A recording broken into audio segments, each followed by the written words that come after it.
Et le type devant, c'est ça. Et il se tape la tête.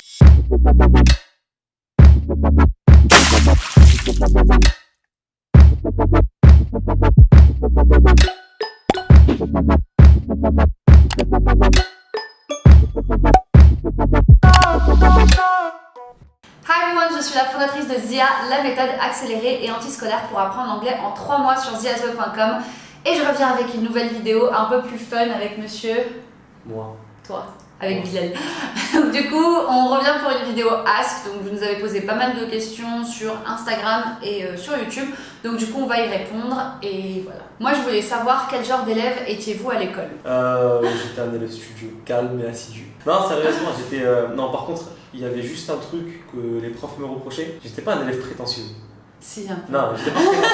Mais je supportais pas qu'on raconte n'importe quoi. Et du coup, tu sais, j'avais tendance à corriger les profs quand ils racontaient. Non mais en fait, je pense il que... prenait la bouche. Ouais, c'est ça. En fait, lui, il se disait pas genre je vais ridiculiser mes profs ou quoi, mais en gros, juste corriger les voilà, c'est ça. Dès qu'il entendait une erreur, il corrigeait, sauf que les profs, ils aimaient pas ça. Donc, Ouais. Juste, Monsieur No, Terminal c'est vrai S, que t'es contre, professeur de SVT. La définition de l'appartenance à la lignée humaine, j'ai pas oublié. Vraiment, j'y repense fréquemment. Ça fera psychopathe, mais j'y repense. On va se croiser. Franchement, moi, pour le coup, c'est très difficile à définir. Je sais pas trop dire quel genre d'élève j'étais. Casse-pied. En fait, franchement, j'étais très désintéressée par beaucoup de choses. Et du coup, quand j'aimais pas, bah, je faisais pas. Du coup, c'est pour ça que, par exemple, mon année terminale, ça a été une année magnifique pour moi. Parce qu'en fait, je faisais vraiment que des trucs que j'aimais. C'était de la philo, de l'anglais. De l'histoire géo que j'aimais bien aussi. Comment vous vous arrangez pour la cuisine, tâches ménagères et job en général? Écoute, pour la cuisine, on peut dire que je suis un chef cuisinier. On peut dire ça, on peut. Je suis un chef cuisinier. Non, franchement, depuis le confinement, il y a une grande amélioration. C'est incroyable. C'est pas une amélioration. Ah bon? C'est une révélation. Non, plus sérieusement, du coup, comment est-ce qu'on se répartit? En fait, on en a parlé très sérieusement avant le mariage. Donc au niveau des tâches ménagères, en fait, on a des choses qu'on préfère. En fait, on en a tout de suite parlé. Et c'est vrai que voilà, les tâches que Bilal a ses tâches qu'il préfère. Moi, j'ai mes tâches que je préfère. Et du coup, on s'arrange en fait pour que chacun fasse certaines tâches. Par exemple, la lessive, je la fais jamais. Mais vraiment, depuis qu'on est mariés, j'ai jamais fait de lessive. Parce que c'est ce que préfère Bilal. Mais en revanche, Bilal ne fait pas du tout la vaisselle, par exemple, parce qu'il déteste ça et que moi, ça me dérange pas. Donc du coup, on essaie de se répartir un petit peu comme ça. C'est atroce la vaisselle. Voilà, donc du coup, on s'arrange un petit peu de cette manière-là et on s'organise comme ça. Pour ce qui est de la cuisine, du coup, avant le confinement, c'était moi qui m'en occupais intégralement. Parce que voilà, pareil, ça aussi, c'est quelque chose dont on avait parlé avant le mariage. Donc voilà. Il m'avait dit clairement, moi, c'est pas du tout, ça fait pas partie de mes compétences, donc voilà, j'ai pas l'intention de cuisiner, mais de temps en temps, du coup, voilà, spontanément, on a tout de suite compris qu'il fallait pas se marier comme ça sans en avoir parlé au préalable et puis ensuite se retrouver à se disputer sur des choses qu'on aurait pu anticiper avant. Donc ouais, on a parlé de tout ça. Des astuces pour ne pas laisser la routine s'installer dans son couple. On n'a jamais eu de routine, vraiment. Ça, on m'avait déjà posé la question du coup sur Instagram. Mais je pense même pas qu'on soit capable, parce que ça fait quand même 2 ans maintenant qu'on est mariés et en fait on fait 1 milliard de trucs ensemble. On fait tout le temps des trucs ensemble et du coup je pense que c'est très difficile de... On n'est pas dans une espèce de dynamique de métro, boulot, dodo et puis on regarde... Enfin vous voyez, tu travailles toute la journée et puis le soir tu regardes la télé et ensuite tu vas te coucher. Là oui, je pense évidemment que ça peut être compliqué et qu'on peut avoir une routine qui s'installe. Mais nous on fait des trucs fun. Quand on sent qu'on a un rythme qui commence à être un peu trop répétitif, on se pose, on en discute. Pourquoi avez-vous choisi d'aller vivre en Turquie et est-ce définitif? Pourquoi avons-nous choisi de...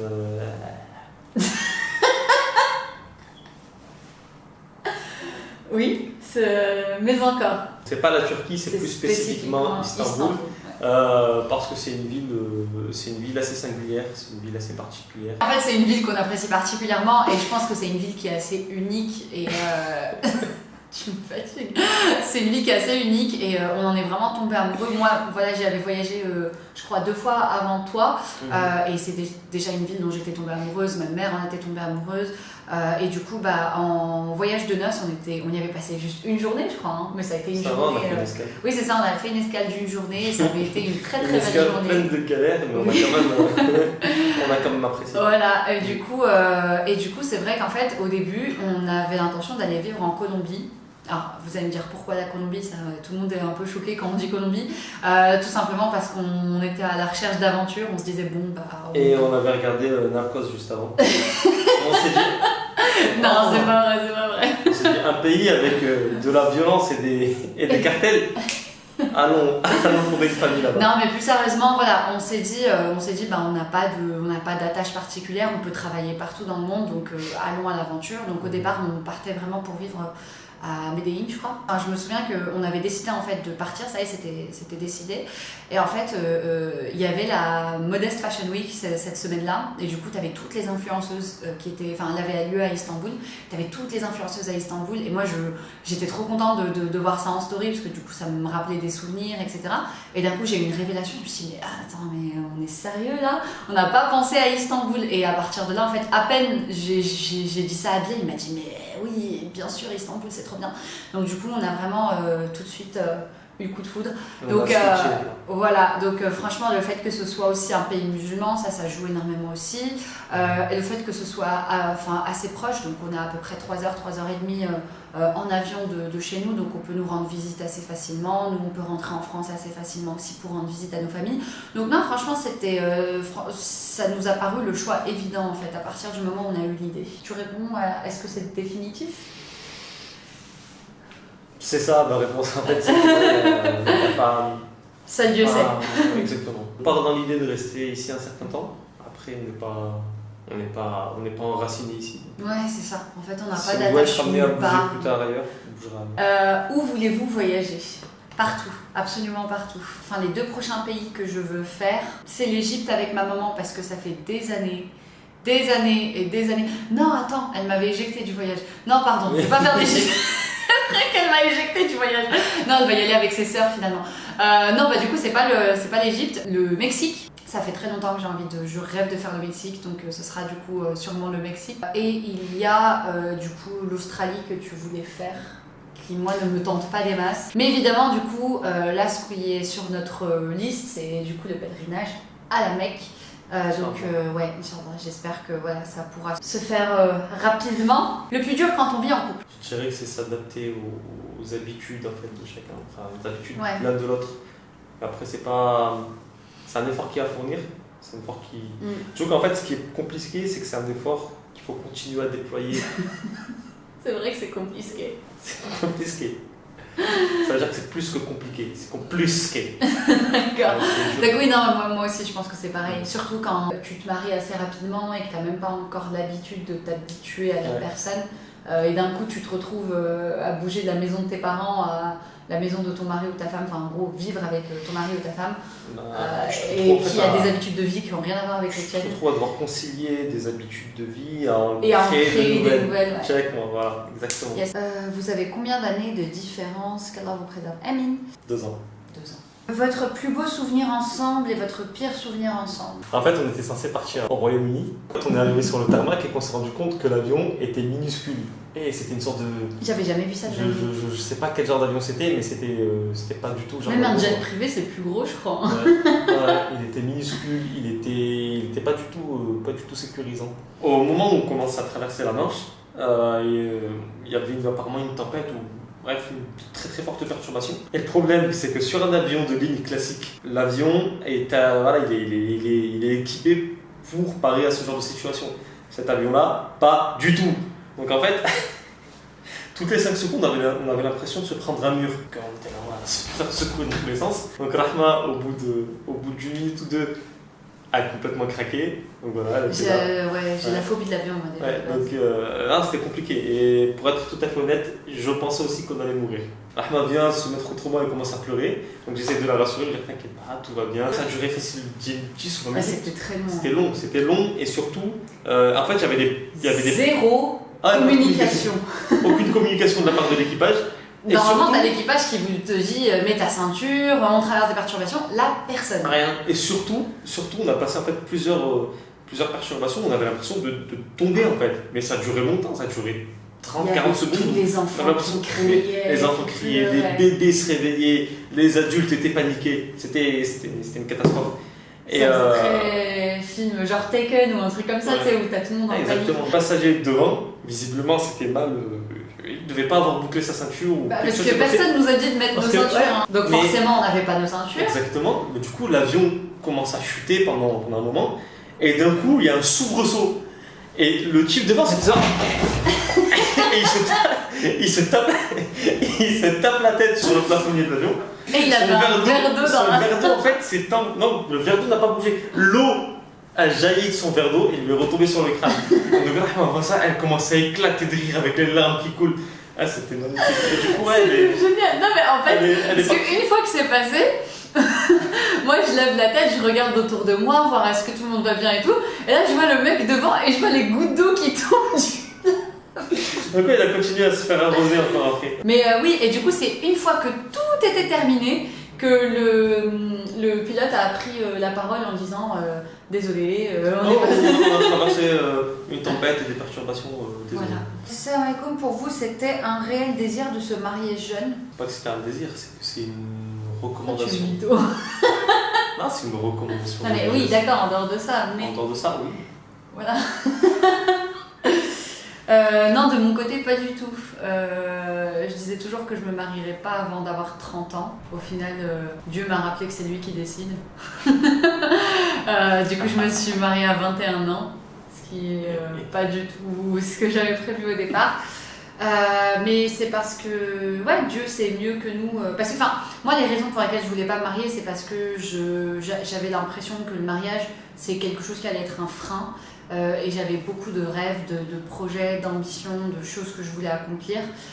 Et du coup, je voulais pas me marier avant d'avoir fait toutes ces choses-là. Et je pense que du coup, Dieu a mis sur mon chemin un homme qui non seulement m'empêcherait pas de faire toutes ces choses-là, mais au contraire serait vraiment un soutien et m'apporterait énormément dans la réalisation de tous ces projets-là. Et du coup, dans ces conditions-là, se marier à 21 ans, pourquoi pas. Qu'est-ce que vous préférez chez l'un et l'autre? Il y a plein de trucs. Je pense que ce que j'aime beaucoup déjà, c'est que c'est quelqu'un de très très attentionné. Il va toujours chercher à faire plaisir, à trouver... Par exemple, je sais pas, tu vas lui dire « Ouais, j'aime bien tel truc » sans faire attention. Tu lui dis ça juste ça en passant. Et puis il va aller te chercher le truc en question. Ou alors, je sais pas, tu lui dis « Ah tiens, j'ai envie de tel plat » et puis du coup, bon... Il va te faire sa version à lui, mais il va te le faire, enfin, ce genre de choses. En fait, c'est quelqu'un qui, mais pas juste avec moi, hein, vraiment avec toutes les personnes qui l'aiment, c'est quelqu'un qui aime bien faire plaisir. Donc ça, c'est vraiment cool. Je suis gêné. T'es gêné? Je trouve qu'avec lui, on s'ennuie jamais, voilà, c'est toujours très, très, très, très fun. Et aussi, c'est quelqu'un qui est toujours très, très curieux de tout. Et du coup, on apprend plein de trucs juste en étant à son contact. T'es quelqu'un de très enthousiaste. Et tu ne te cherches pas d'excuses. Aussi. Et quand tu te retrouves à te trouver des excuses, tu finis par t'en rendre compte. Et par m'engueuler moi-même. Pas de questions, juste un petit message pour vous dire que vous êtes au top, qu'Allah vous préserve. Amine, merci, c'est très très gentil. Allez. Ça va? T'es sûr? Épouser une personne qui ne nous plaît pas physiquement, oui ou non, est-ce votre parcours? Ah oui, ça va chercher les dossiers. Ouais. Écoute, Rahma, faut que je t'avoue quelque chose. Oh non. Non, sérieusement. Tout dépend de ce que tu entends par là. Est-ce que cette personne te dégoûte? Vraiment, yes. elle te repousse? Ou est-ce que c'est simplement pas ton style? Ou alors il y a quelque chose dans son physique qui te déplaît un peu? Non. Donc si c'est simplement que quelque chose te déplaît un peu dans son physique, ou alors que c'est pas spécialement ton style, essaye de faire abstraction de ça et de te demander si c'est vraiment primordial pour toi. Ouais. Si c'est primordial pour toi, il n'y a pas de honte à ça. Tu peux très bien, voilà, pour toi le physique c'est primordial, soit. En fait, je pense qu'on ne se rend pas compte à quel point le fait d'apprendre à connaître la personne et d'aimer la personne, ça peut vraiment changer ton regard sur elle, parce que je pense que quand tu n'es pas encore amoureuse, etc., tu la vois de manière très neutre et du coup tu es très focalisée sur des défauts. Et c'est vrai que du coup moi quand j'ai rencontré Bilal, c'était pas mon style au départ, c'est-à-dire que je pensais pas que j'allais finir avec un gros barbu. Non, t'es pas gros, t'es pas gros. Non, tu veux dire grand barbu. Vous voyez ou pas, il y a des révélations qui commencent à arriver.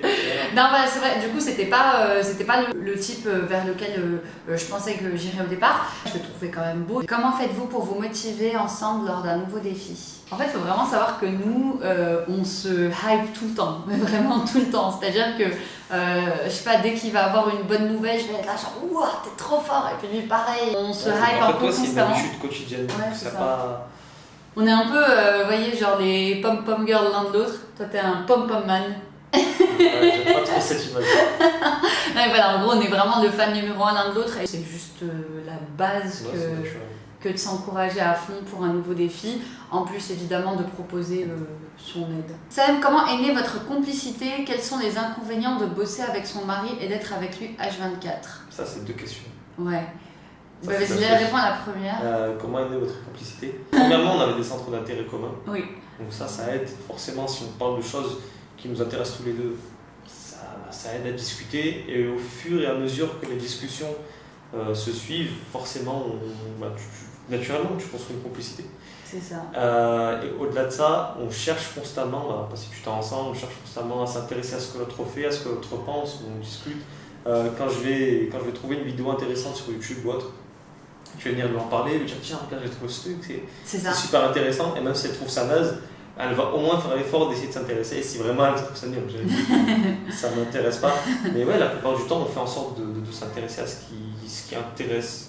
Oui, c'est ça, exactement. Il s'intéresse à ce à quoi je m'intéresse à ce à quoi il s'intéresse. En gros, on fait notre chemin ensemble.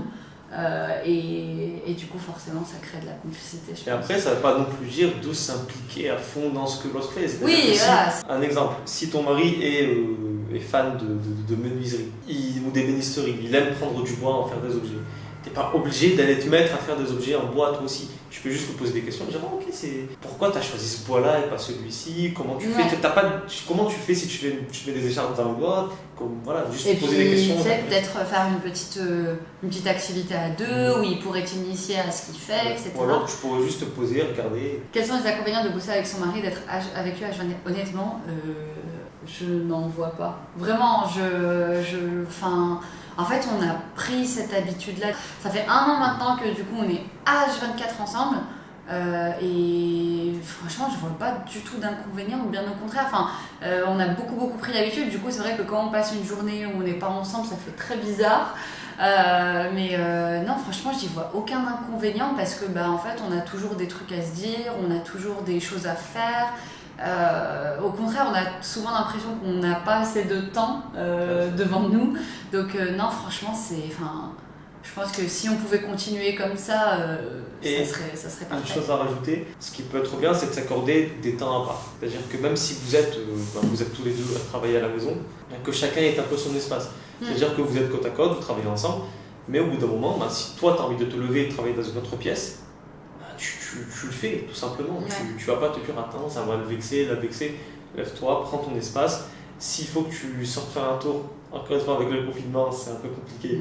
Mais tu te lèves, tu vas faire tes trucs. Voici ma question, votre couple, coup de foudre ou amour construit ? Construit. Ouais, construit. En fait, on s'est mariés sur la base de nos valeurs et de nos intérêts communs. Et ensuite, du coup, on a construit là-dessus. C'était surtout, un choix de raison au départ. Et puis ensuite, Dieu instaure l'amour après, quoi. Donc c'est cool. C'est bon. Alors, qu'est-ce que Bilal fait comme métier à Istanbul ? Alors, il ne travaille pas à Istanbul. Je n'ai pas de métier à Istanbul. Je travaille sur mon projet. Et voilà. On est tous les deux entrepreneurs, du coup on travaille depuis la maison, donc on fait pas de métier à Istanbul. Comment se passent vos débuts ? Qu'est-ce que vous avez pu faire sur place depuis ? En fait, on n'a rien pu faire concrètement à part emménager. Donc voilà, on est arrivé, on a fait nos démarches, on a acheté l'essentiel entre guillemets de nos meubles. Ensuite, le virus est arrivé, le confinement est arrivé et du coup, on s'est retrouvés tout de suite bloqués. Donc en fait, au moment où on était censé commencer à profiter de la ville nous a dit non. Rentre chez toi. Quel projet pour 2020 ? J'aime pas parler des projets avant de les avoir mis en place. Moi, c'est un truc. Inch'Allah, des choses.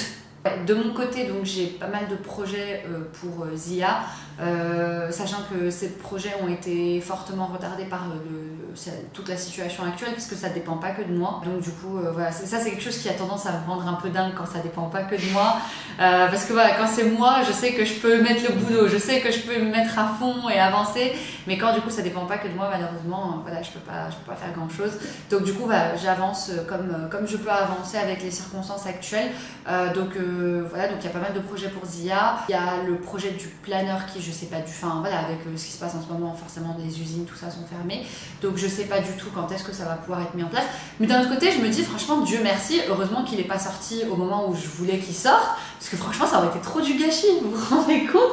Là, on aurait eu un planeur, productivité en plein confinement. Alors certes, voilà, ça reste comment dire, c'est pas parce qu'on est en confinement qu'on peut pas être productif, mais je trouve que ça aurait été dommage. On n'aurait pas pu l'utiliser à 100%, quoi, je trouve. Donc c'est un peu dommage.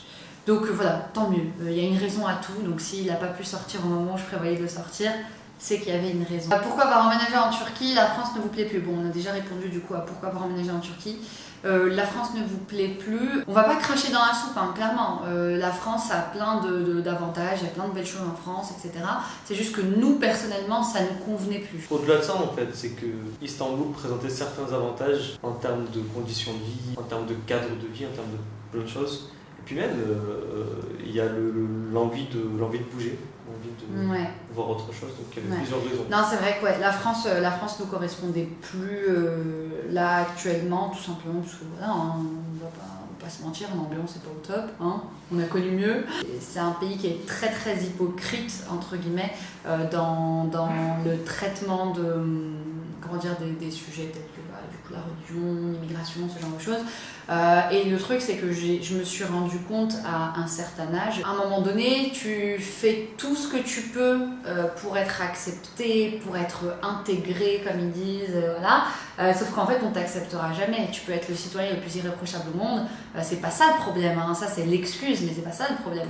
Le problème, c'est que tu ne corresponds pas à ce que certaines personnes veulent. Et en fait, au bout d'un moment, tu arrives juste à un ras-le-bol et tu te dis, je vais aller là où on va pas me prendre la tête, en fait, tout simplement. Donc voilà, c'est pas juste ce truc de ouais, la France c'est trop pourri, on s'en va, c'est pas du tout ça. Non, la France c'est très bien. La France c'est très bien sur plein de choses, mais il y a certains aspects sur lesquels c'est moins bien sur d'autres aspects. C'est devenu difficile à vivre. Et de la même manière, chaque pays aura ses spécificités. Ouais. Donc, la Turquie est pas parfaite non plus, hein, ça, voilà. Nous, ça nous correspond. On a trouvé un mode de vie à Istanbul qui jusque-là nous convient. Après, on n'exclut pas non plus potentiellement de partir ailleurs si ça ne nous plaît plus. C'est juste le principe de se dire on bouge là où on se sent bien. Oh, je sais pas. Si, j'ai presque raison. Non, m'humilie pas devant la caméra, ça. Et voilà, c'est tout pour cette vidéo. J'espère qu'elle vous aura plu. Si c'est le cas, n'oubliez pas de la liker, de la partager, de vous abonner et surtout d'activer la petite cloche pour être prévenu de toutes les prochaines vidéos. On va très bientôt du coup faire une nouvelle vidéo ensemble qui va changer un petit peu de ce qu'on fait d'habitude. Donc je pense qu'elle vous plaira bien. Si vous ne suivez pas encore sur les réseaux sociaux, Facebook, Instagram, c'est là qu'on est les plus actifs. Donc je vous mets tout ça en barre d'infos. Quant à nous, on vous dit à très bientôt sur ziazo.com. Bye. Bye. Bye.